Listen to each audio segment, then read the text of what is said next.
Rajkot PDU સિવિલની અંદર ફરી એક વખત મહિલા તબીબ સાથે જે સિનિયર ડોક્ટર છે તેને અભદ્ર વ્યવહાર કરી તેને થપ્પડ માર્યો હોય તેવા સીસીટીવી સામે આવ્યા છે. મ્યુઝિક લેંગ્વેજનો ઉપયોગ કરવામાં આવ્યો છે. પહેલા આ વિડીયો જુઓ.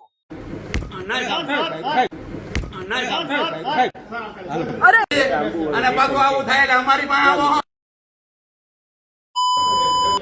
અમને કોઈ કહેવા વાળું છે કે નહીં?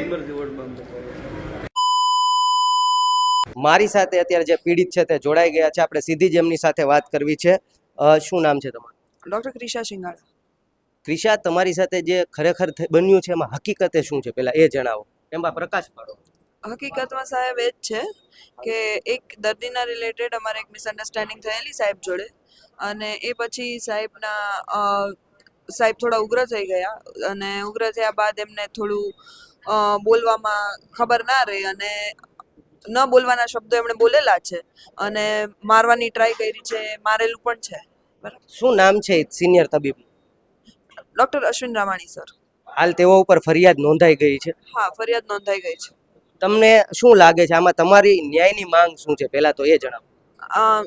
કાં તો સાહેબને અહીંથી ટ્રાન્સફર કરો અથવા તો એમને સસ્પેન્ડ કરો. મારી આજુબાજુ મને એ સાહેબ ના જોઈએ. રાત્રિ દરમિયાન આ બનાવ બનેલો, આપ નાઇટ શિફ્ટમાં હતા, તમને લાગે છે હવે તો તમે અહીંયા સલામતી અને અસુરક્ષિત છો એવું લાગે છે? જો એમાં એવું છે કે સાહેબનું વર્તન બરાબર નથી, બરાબર, પણ એના માટે હું એવું ના કહી શકું કે આખું હોસ્પિટલ અસુરક્ષિત છે. બરાબર. અમને જે પણ તકલીફ છે સાહેબ જોડે છે એ અમે અત્યારે સોલ્વ કરવાની ટ્રાય કરી રહ્યા છીએ. આ જે વ્યક્તિ છે જે સાહેબ, આની પહેલા પણ આવા કઈ બનાવોમાં આવી ગયા છે? હાજી, આવેલા છે. શું શું એમને કરે છે અહીંયા? ખાસ તો કોઈ ત્રાસ આપે છે માનસિક, કે એના દ્વારા દુર્વ્યવહાર કેવા કરવામાં? એમને બસ આવી રીતે એમને ન બોલવાના શબ્દો બોલેલા છે. મને, મારા કલીગ્સને, મારા સિનિયર્સને બધા જોડે વાત થયેલી છે આવી રીતની. હાલ પોલીસ એનું કામ કરશે. તમારી તંત્ર પાસે શું માંગ છે, ખાસ કરીને સિવિલ તરફથી ને પોલીસ તરફ? માંગમાં જણાવી દીધી છે સાહેબ, મારા આજુબાજુનામાં મને ના જોઈએ. સાહેબનું કાં તો સસ્પેન્શન કરો કાં ટ્રાન્સફર કરો. બિલકુલ પીડિત છે જે ક્રિશા સિંગાળા તબીબે આપણી સાથે વાત કરી છે. આપણે એમના વાલી સાથે પણ વાત કરીશું. સાહેબ, શું નામ છે? મારું નામ નિલેશ સિંગાડા છે. આજે જે બનાવ બન્યો એને આપ સખત શબ્દોમાં પહેલા તો વખોડતા હશો, શું કેવું છે આમાં? તમને લાગે છે સુરક્ષા અને સલામતીને લઈને? નહીં, મારી દીકરીની સલામતી પહેલાં હોવી જોઈએ. સિવિલ હોસ્પિટલમાં એ એક વિદ્યાર્થી તરીકે ભણતી હોય તો એની સલામતી હોવી જોઈએ. બીજી મેડિકલ કોલેજમાં જે પ્રશ્નો બને છે એ હવે પ્રશ્ન રાજકોટ મેડિકલ કોલેજમાં તો ન જ બનવો જોઈએ.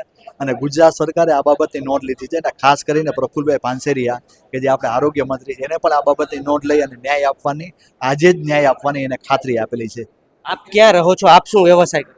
નહીં, હું એક સેલ્ફ ઇન્કમ ટેક્સના જે છે વ્યવસાય કરું છું.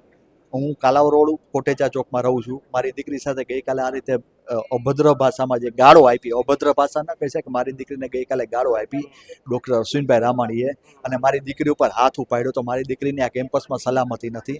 ગઈકાલે ડીન સાહેબને, હેડ ઓફ ધ ડિપાર્ટમેન્ટને બધાને મેં વાત કરેલી હતી, અને આજે એ બાબતે અત્યારે મિટિંગ ચાલુ છે. એટલે હું એ મિટિંગની રાહ જોઈને બેઠો છું કે એમાં જે કંઈ પણ પગલાં આવશે અને ગુજરાત સરકાર દ્વારા જે પગલાં લેવામાં આવશે એ સખતમાં સખત હશે.